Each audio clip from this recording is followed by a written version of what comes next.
राष्ट्रपति ने आनंदीबेन पटेल की आत्मकथा को प्रेरणास्रोत बताते हुए कहा कि ये पुस्तक केवल आनंदीबेन पटेल के लिए नहीं है, ये सभी के लिए प्रेरणास्रोत है। इन्हें चुनौतियां पसंद हैं क्योंकि ये अन्याय को बर्दाश्त नहीं करती। उन्होंने पुस्तक विमोचन के लिए चुने गए दिन और स्थान की सराहना की और कहा कि आज गुजरात स्थापना दिवस और श्रमिक दिवस है।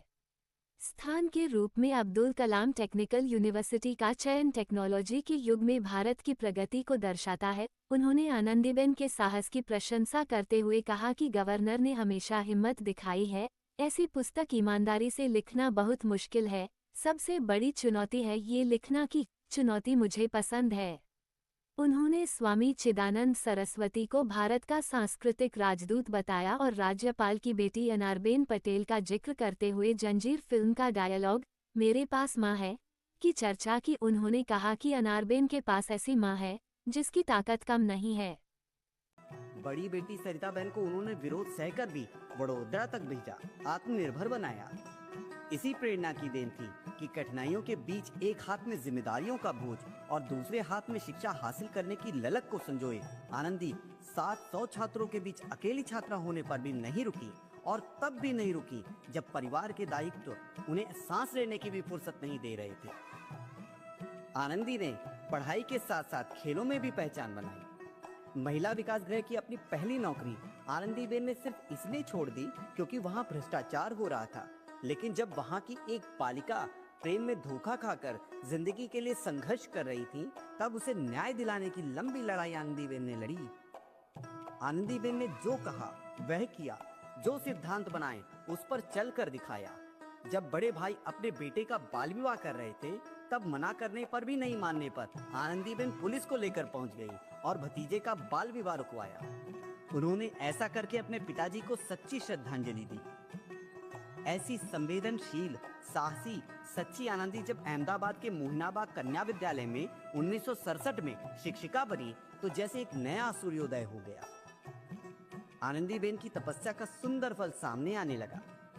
अपनी नई शिक्षिका की कर्मठता से विद्यालय परिवार भी खुश और बालिकाओं का भविष्य संवारने का पसंदीदा काम पाकर आनंदीबेन भी खुश। मोहिनाबाग विद्यालय आनंदीबेन के कर्मयोग का जीवंत उदाहरण बन गया। किसी भी व्यक्ति के जीवन में होने वाली कठिनाइयां आनंदीबेन के जीवन में भी थी, लेकिन अनुशासन और संकल्प के बल पर उन्होंने एमएससी एमएड किया।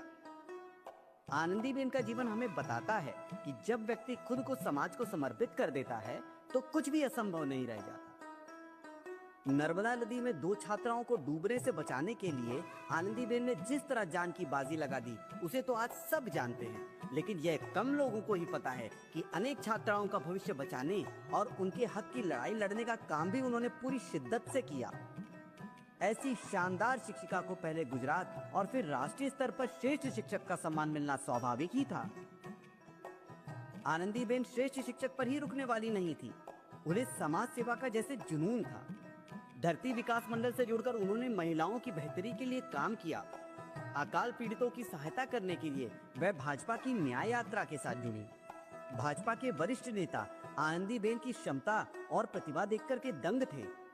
संगठन महामंत्री श्री नरेंद्र मोदी जी ने भाजपा से जुड़ने का प्रस्ताव दिया और यूं सफर शुरू हो गया जिसके लिए आनंदीबेन बनी थी। जनता के कल्याण के सहस्त्रों कार्य आनंदीबेन की प्रतीक्षा कर रहे थे, जो राजनीति के मार्ग से ही संभव था।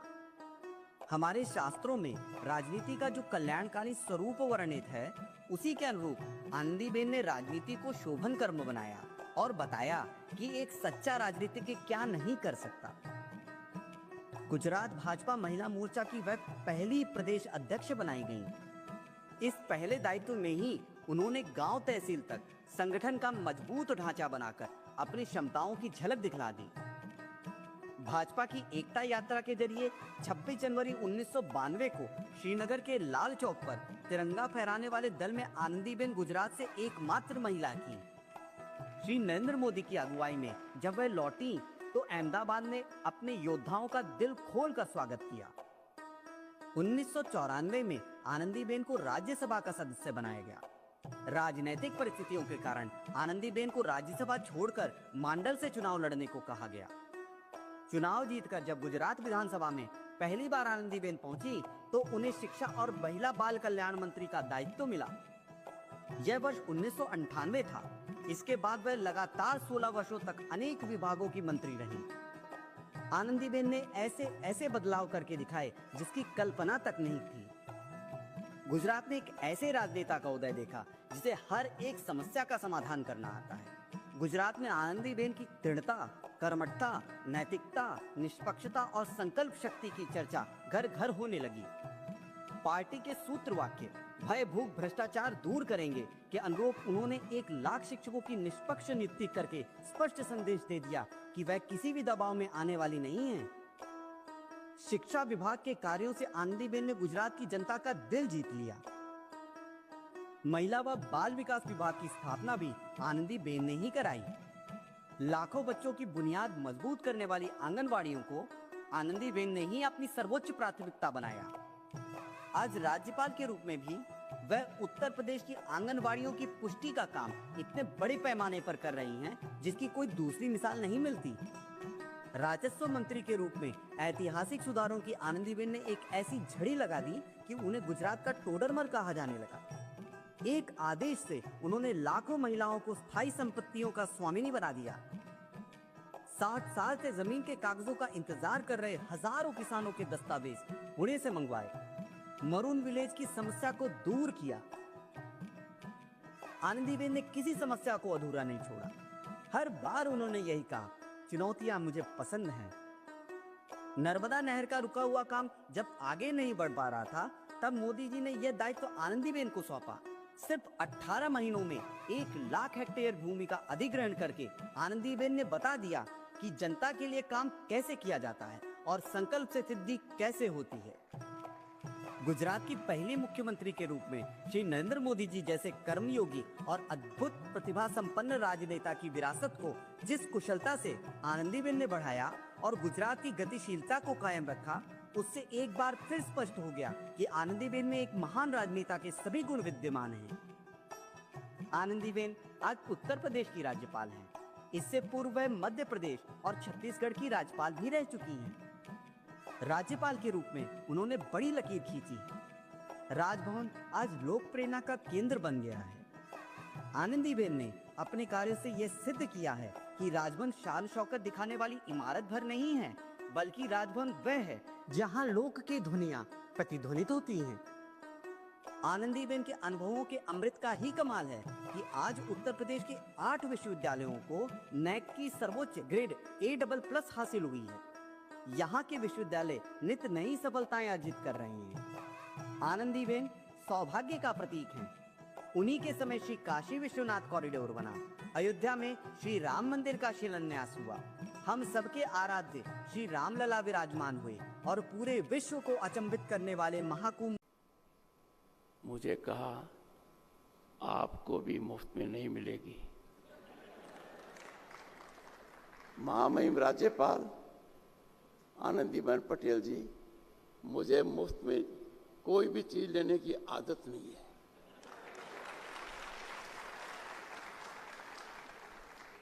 और आपने अपनी किताब का चुनौतियां मुझे पसंद है 1 फरवरी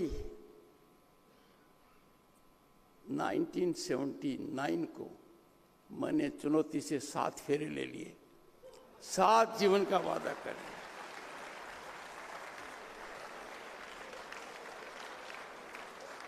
चुनौती के साथ रहने की मेरे को आदत है।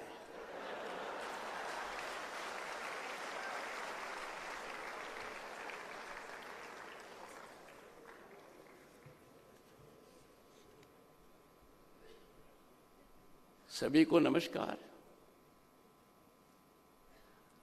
देश के Bharat home to 1/6 of humanity, Bharat गणतंत्र के सबसे बड़े प्रदेश उत्तर प्रदेश, उत्तम प्रदेश के महामहिम राज्यपाल और आज के कार्यक्रम के केंद्र बिंदु श्रीमती आनंदीबेन पटेल, नाम ही काफी है। आनंदीबेन पटेल नाम ही काफी है। देखिए क्या दिन चुना है, क्या सोच है। 1 मई, जहां आप मुख्यमंत्री रही, मंत्री रही, अध्यापक रही, आज गुजरात का स्टेटहुड डे है। ये आपका सोच है। गुजरात आपके दिल में धड़कता है। सभी गुजरात भाई बहनों को आज के इस शुभ अवसर पर मेरी शुभकामनाएं। आनंदीबेन पटेल इतनी सरल नहीं है जैसी दिखती हैं। आज 1 मई श्रमिक दिवस भी है। सोच देखिए, जिनके लिए जीवन भर काम किया, उस दिन को पुस्तक विमोचन के लिए आपने चुना। साधुवाद के पात्र है। पर बात यहां तक नहीं रुकती है। स्थान कौन सा चुना? Abdul Kalam technical university. India is world's most peace loving nation. India has the oldest civilization. India is a land of inclusivity. The world comes to learn about inclusivity from Bharat. उनके एक प्रतीक हैं जिनको ढूंढा अटल बिहारी वाजपेयी जी ने। अब्दुल कलाम भारत के राष्ट्रपति बने उनके नाम पर। आनंदीबेन पटेल जी की हर बात को बारीकी से देखना चाहता हूं। बात फिर भी यहां खत्म नहीं होती है। टेक्निकल यूनिवर्सिटी सुनी आपने, चांसलर बहुत यूनिवर्सिटीज की हैं। Technical means the world is being overtaken by disruptive technologies. We are facing more positive and critical situation than industrial revolution. Artificial intelligence, Internet of Things, machine learning, blockchain, जमाना technology का है। भारत के प्रधानमंत्री ने देश को टेक्नोलॉजी युक्त कर दिया है। दुनिया सराहना कर रही है। तो आपने उस प्रतिष्ठान को सुना जो टेक्नोलॉजी शब्द को परिभाषित करता है। I congratulate the honourable governor. इन्होंने हिम्मत तो हमेशा दिखाई है और हिम्मत को मैंने देखा है, हिम्मत का मैंने फायदा उठाया है। पर ऐसी पुस्तक लिखना आसान नहीं है और ईमानदारी से लिखना बहुत मुश्किल है। चुनौतियां मुझे पसंद हैं। सबसे बड़ी चुनौती है ये लिखना की चुनौतियां मुझे पसंद हैं। आप साधुवाद की पात्र हैं। और उत्तर प्रदेश, उत्तम प्रदेश के सुयोग्य मुख्यमंत्री, माननीय मुख्यमंत्री जी, आपको युवा मुख्यमंत्री कहा जा सकता है क्योंकि आजकल युवा की परिभाषा मेरे समझ में नहीं आती है।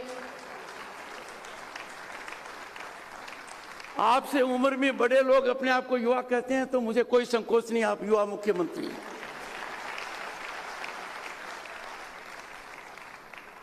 इस उत्तर प्रदेश 8 साल बेमिसाल के आप नायक हैं।